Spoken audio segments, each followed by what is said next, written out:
Good morning friends, তোমরা সবাই কেমন আছো? আশা করি ভালো আছো, সুস্থ আছো। আমি একটু ভালো আছি। সকালবেলায় খাওয়া হয়েছে বলতে দুধ কর্নফ্লেক্স খেয়েছি, আর কিচ্ছু খাইনি।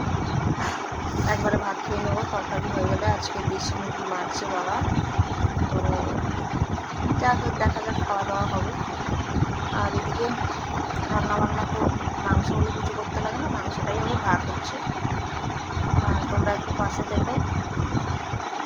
সকালবেলা উঠেছি আজকে 5:30। 5:30 থেকে উঠে কাজবাজ করলাম, বাসন টাসন ধোয়াধুয়ি, স্নান করলাম, দুধ দিলাম, ঘর ঝাড় দিলাম।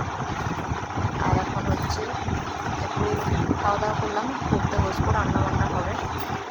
আর কালকে পরীক্ষা আছে, এক্সাম কেমন হচ্ছে কী ব্যাপার সবটাই জানাবো, আর তোমরা সঙ্গে দেখো। আর আমাদের বাড়ি গাছে আতা পাচ্ছে,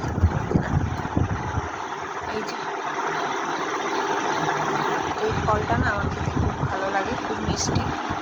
তো দেখা যাক। আর চপ নিয়ে আসবে বললো, যদি মুড়ি খাই অল্প দোকান থেকে, কারণ শরীর ভালো যাচ্ছে না, সবার খারাপ যাচ্ছে। ওর জন্য পাশে থেকো আর একটু সাপোর্ট করো। এখন আমি ব্লগ ভিডিও আপলোড করতে পারছি না, চেষ্টা করবো দেওয়ার। আর একটু আমার সময়টা বেরিয়ে যাক, কারণ আমার এখন 9 মান্থ প্রেগনেন্সি চলছে। এখন আর একদম সম্ভব নয়। বেবি ডেলিভারি হয়ে যাওয়ার পর থেকে আমি চাইলে মানে চাইলে নয়, আমি দেবো।